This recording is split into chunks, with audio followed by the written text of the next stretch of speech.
Yeah, let's get it. Freaknik, the documentary.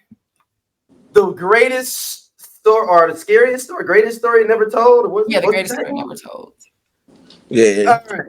First of all, I'd like to start out with this one. All those people that thought it was going to just be a whole bunch of nakedness all throughout there and were worried that you were going to be caught on there. Maybe you were. Some of the scenes.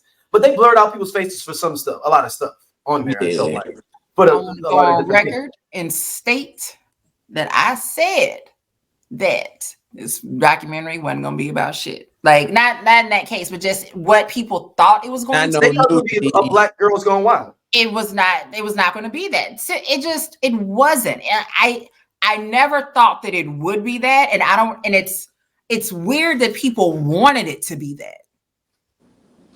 Right? Like, it's everybody is so terrified that they might see their mama on the thing, but everybody, oh, y'all mama's gonna be on there. And it's like everyone's so focused on possibility that my mama is on there, but you're not worried about the fact that your daddy and your uncle are also on those tapes, feeling up women and touching them inappropriately when they don't want to be touched. So like it's that double standard there. But again, it wasn't the documentary.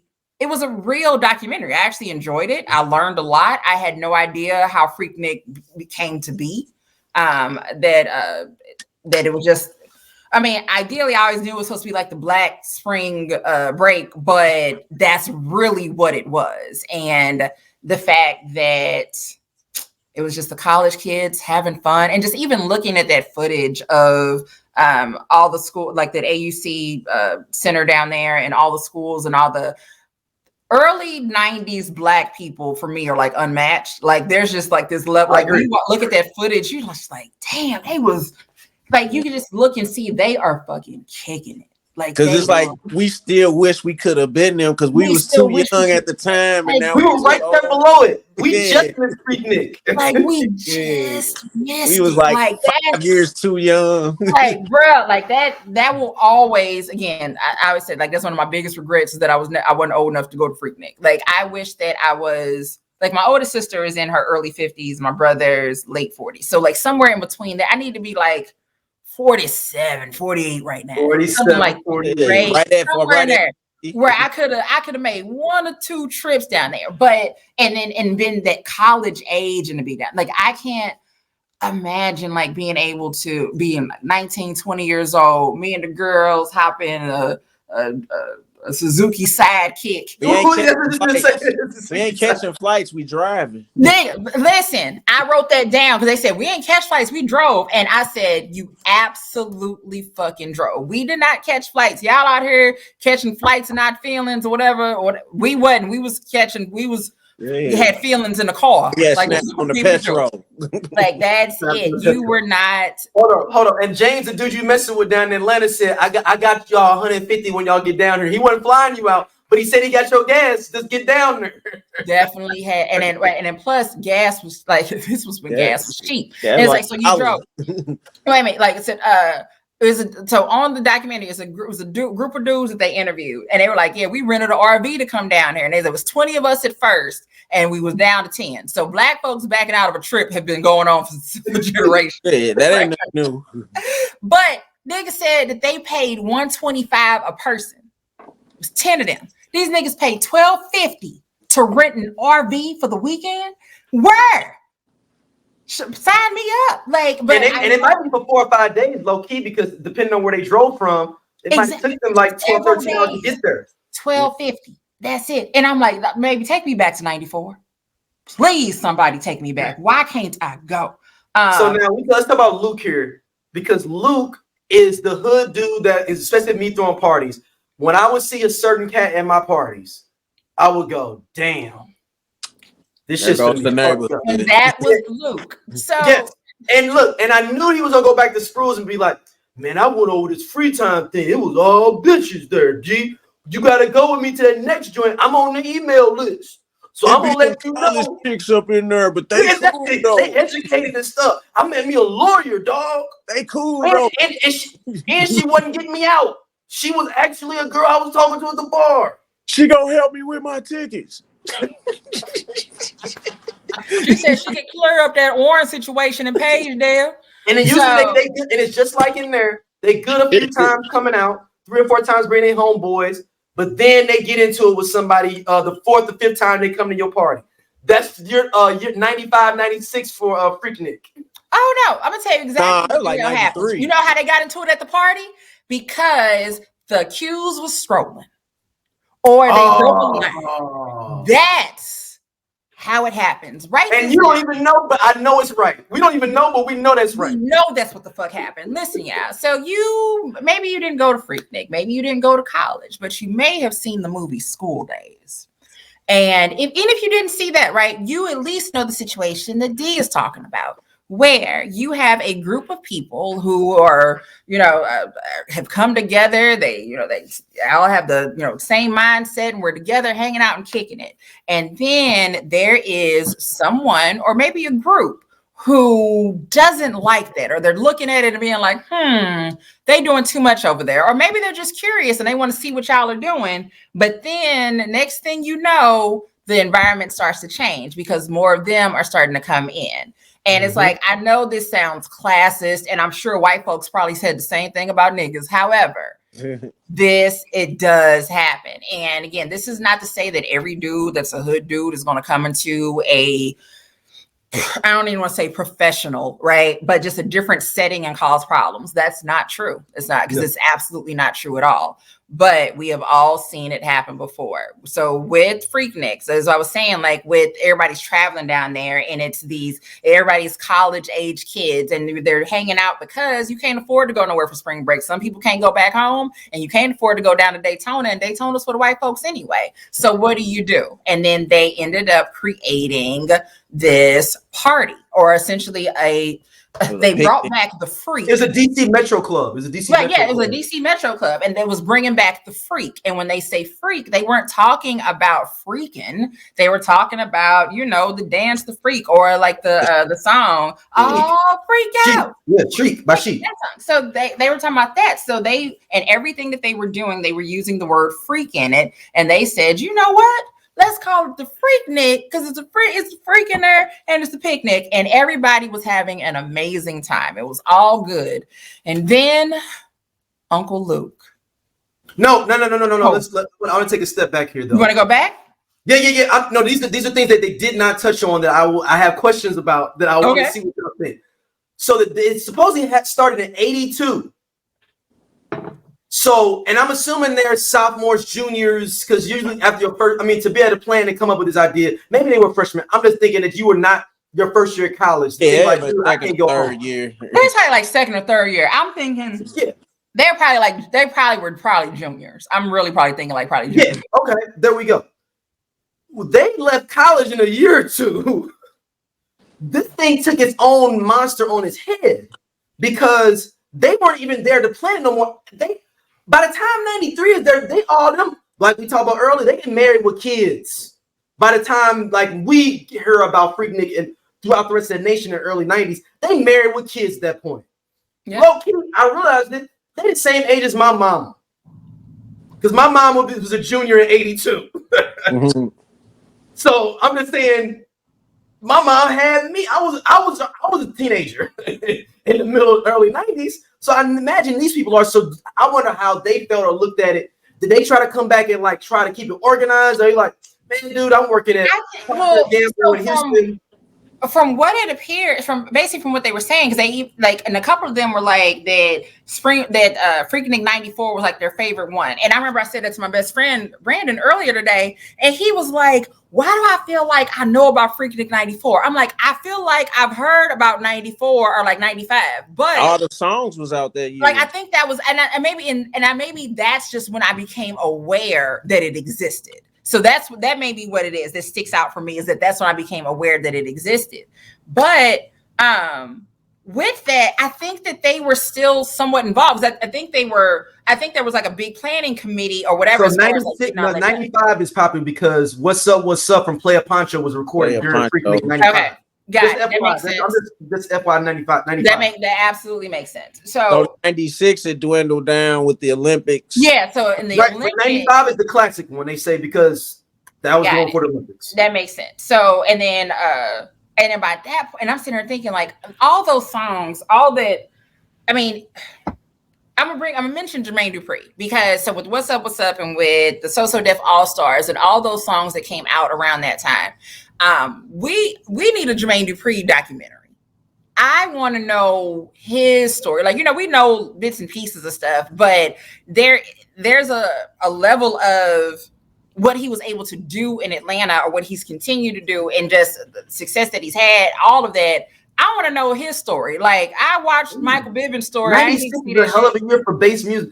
My boo is the same year as Player Poncho. This is what I'm saying. Like, it's hard. It's on that album. It's on the So Def All Stars album. Both of them songs are. That's right. Yeah, they're both on there. So so which again goes into me saying I want to talk to Jermaine Dupri. Like, because him being in the documentary makes sense. Why was 21 Savage there? I don't know. But what I love is that in the beginning, he's talking about, it's my birthday party, blah, blah, blah. And then some old nigga was like, them niggas don't know shit about Freaknik. And I'm like, Keith Burns.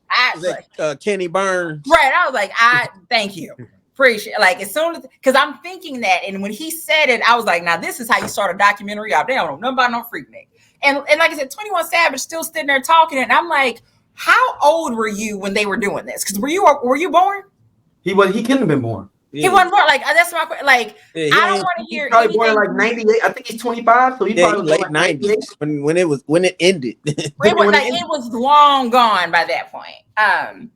But so with, like, and then Rashida was on there, and she was talking about it. And so she said, she's like, oh yeah, she's like, I used to work at Merry-Go-Round, and when she said that, baby, core memory unlocked, because I had completely forgotten about Merry-Go-Round. Jeans West. Right. She's like, yes, I used to go to like, we have on some used jeans, some damaged jeans, big hair, pump it up, everything. And I'm like, man, take me back to 94. But when she was saying all that, I'm thinking to myself, how old is she? Like, how old is Rashida? And I went to look it up, and I'll just say this: her age is not listed anywhere. She about 50. She about late 40s, early 50s. Like I said, I was trying to find. I mean, essentially, yeah, that's the assumption you have to make. But it was like, when I went, I'm like, how old is she? She was signed originally in 94. And right, like what I'm saying. If you just do rough numbers, let's just say you're 20 at the low end in 94. At the low end, you're 20. 7 more years of that. That's 50. You're 50 because I'm 43. So yeah, she about 50. But like I said, so everybody's down Freaknik. The college kids are there. Other college kids are coming because again, there's no social media, y'all. It is all word of mouth in long distance. Barbershops is what changed. Well, for men at least, and some of the music through the South. And then that started helping too. But I'm thinking though, but like even with that. Think about before 93 through like 95. During that they were time, selling those tapes. They at least the barbershops around my way, they were selling Freaknik tapes like it was Black Girls Gone Wild. Shut the door. I know. That's how I found out about it because they was like, oh yeah, you can't see it. They was showing it in my barbershop. I turned it off because I was like 11 and 12 walking in there. They like, hey, turn it off. I got an older brother. He went to Jackson State, so he was and he had a camcorder, so nothing pornographic, but it was basically the same stuff you see. You know, and to that point, like I said, nothing pornographic.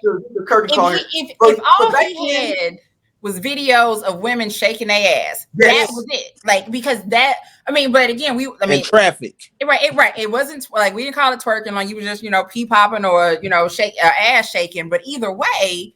Like that's what was going on, but everybody went home safe. But another thing though, as well, like I was saying, Stacey, they actually respected a kid was walking into there, even though it was just booty shaking at Freaknik. They knew, like, hey man, turn it off real quick. They ain't want to problem with your mom. They knew anything better. But I would say in general, I think it was still a respect in not having that in front of a young kid. But you know what made the pee popping culture safe for the adults was not the 95 South, but the tag team, the Whoop. There it is. Whoop. Because it was the knockoff version. Yeah, that is true. And then Tootsie Roll. But it was way more white people dancing to the Whoop. There it is. Yeah, that's the one that made it. But yeah, the 95 South version, which is the better version. Yeah, of course. With the teach. But yeah, that one. Remember when I had the competition? The Whoop There It Is versus Whoop There It Is. Yeah. Like, so it's like you can't, hey girl over there in the blue, I got a pocket full of chains. What you gonna do? Turn around, spread them cheeks. Let's play a little game of hide and seek. You can't play that at the basketball games. No, you can't. And that's why it's never. That's why you have to go in your own archives and listen. Yeah. Quad City tried to make something for Space Jam, though. So Luke gets down there. Luke says, y'all are up there kicking it. I like people that kick it. Y'all up there, y'all got the women, y'all got everybody out there. You know what you need? Debauchery. That's what you're missing. Y'all up there, look, you kids out here studying and having fun and just singing and dancing and holding hands, eating hot dogs and shit. No. Tell them Captain Dick coming. Captain Dick is coming. Captain D coming. Captain D is coming. And Pocahontas. And Pocahontas. Santa Claus might show up. Santa Claus might even show up. We all coming up in there. Now, I didn't. So the song "Work It Out" is actually my song. That was my shit, and I didn't know that they taped that at Freaknik. Really? Yeah, he said they taped it there. They taped. Yeah. I didn't realize that. Damn. 1 and 1. We're having some fun. That was my song, and I shouldn't have been listening to it on the box. But this wasn't it a 69 Boys video that was shot at Freaknik too? Possibly. No, but you gotta remember they got the Black Spring Break too down in Daytona, so they might have shot it. They might have been down there. Yeah, they from Florida. Yeah. They probably was down there. But like I said, we all know. So when Luke comes, the vibe changes. So again, women may have been. So Rashida, my point of bringing up what she said that she wore was that she's like, yeah, I had on like some used jeans or some damaged jeans. So again, she wasn't scantily clad. But then as time went on, and Daisy Dukes came out, and then women are wearing their Daisy Dukes. But even with that, you shaking your ass, dude might come up behind you, might touch, but you could, brush them off and you're good. It's the old school powers. That Luke showed up and brought a different vibe, and also bringing Luke into the mix is going to bring a different crowd of people, bring other people who wouldn't have been there. So now you have 40-year-old men around 20-year-old college students. And not to say that there were not grown women there too. I wasn't there. I mean, I assumed that grown women was down there too, trying to. At some point, college kids weren't even going to Freaknik. It was just Atlanta. It was just a festival. It was just and then eventually, right, it just becomes Atlanta. And so I want to say now more sexual assaults are being reported. Because I'm not going to state that over the 10 or plus years before that something didn't happen, but I absolutely believe that it escalated and the numbers increased in the later years than they were before. And again, it's a different. Yeah, it's a whole different. They had 300,000 people down there from out of town at one point. This the numbers in general of just how much that happens in general. It's going to definitely have happened. Yeah. You ain't getting 300,000 good people. Like everybody good. Like I said, so there's going. I mean, unfortunately, people are trash. So again, 300,000 people, something is going to happen. But again, with knowing again how it all started, and then to get to where it ended, like that, it just makes me sad because we've all been there. There's a club that you went to that you loved and it was dope and the vibe was great and you kicking it with your friends. And then all of a sudden it starts changing and it's not the same anymore. And now you got to go find another club because this one that you're in is no longer safe. Mm-hmm. And that's essentially what happened with Freaknik. And so the last people who owned the Freaknik trademark or whatever the name was Adult Swim or a Cartoon Network because they did Freaknik cartoon. So some dude bought it and bought the name and now is doing like a Freaknik festival or fiesta or some shit. It doesn't matter. Like it's never going to be what it was. Like first of all, the city of Atlanta's not going to let that happen. Let's talk about this first. Atlanta should have shut that shit down. Like, yeah. Oh yeah. I'm mad though, because it was like the year before I would have been able to go, and I'm like, damn, y'all gonna do it right before your boy turned 18. What was the last year? 98 or 98. 98. Yeah. I would need it 2 years actually, because the next year to be my senior year. I needed 2 years. I need y'all to get 2000. 98. So 99 is when I turned 18. And that's what I'm saying. Like, and so, but unfortunately, that was my senior year of high school. So I wasn't gonna be able to go then. But 2000, and it like 2000. Imagine Cash Money and Freaknik, the 99 and the. Yeah, this is what I'm saying. So like 2000, fall of 2000, I'm at SEMO. So that spring 21, we in there, and it just was not gonna. We didn't. And you would have had a shorter ride too, being out in SEMO, right? Yeah. Yep. But hell, I'm sitting here thinking, like, nigga, who car would have made it down there? Like, I'm like Samantha had a dynasty, and we used to call it the dynasty. That mug could get up and down 55, but I don't know if it would have made it to.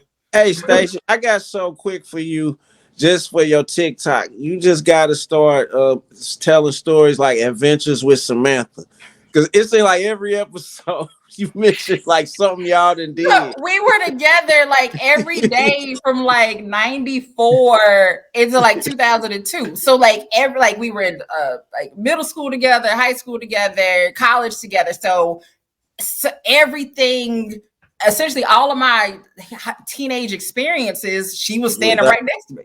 Yeah. Like we were always there.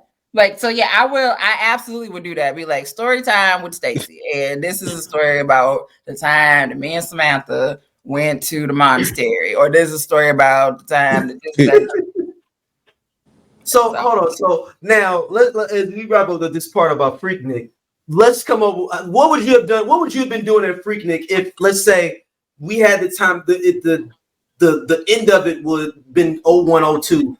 How do y'all envision? Let's say 2000. That's when we all could have been there at the same time. Yeah, that's my senior.